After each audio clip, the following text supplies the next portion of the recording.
Sur Europe 1, il est 7h53.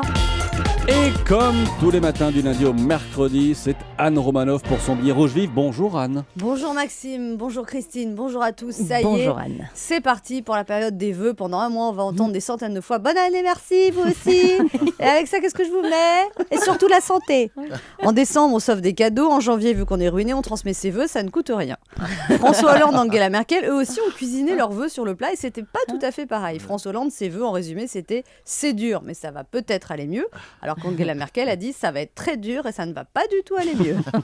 François Hollande, c'était ses premiers vœux de président, alors il s'est bien appliqué. Coincé entre deux rideaux rouges, la cravate à peu près droite pour une fois, la mine en forme d'économie grecque, le président avait la tête du type qui attend le flash dans un photomaton. Je me suis demandé s'il présentait ses vœux ou s'il refaisait la photo de son passeport.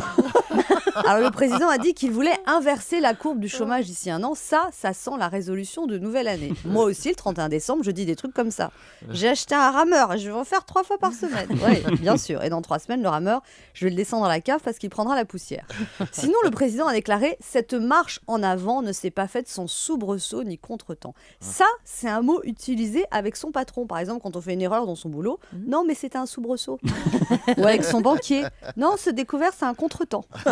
Sinon, le président a ajouté qu'il tiendrait le cap contre vents et marées. On est content de savoir qu'on est sur un bateau, on aimerait juste savoir où on va.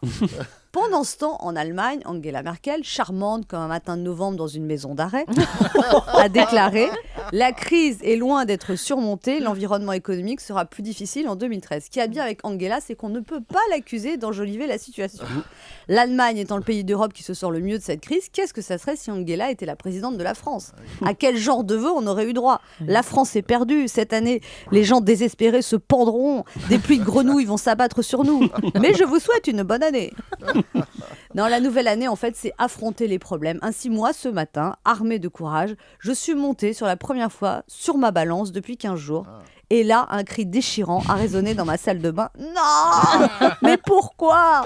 Là, c'était pas un soubresaut ni un contretemps, c'était juste la cata.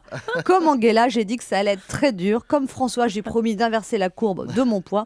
En attendant, très bonne année à tous. Bonne année aussi. Encore une fois, bonne année Anne Romanoff. Merci, on vous retrouve lundi matin juste avant 8h sur Europe 1. Demain, ce sera Jérôme Commandeur.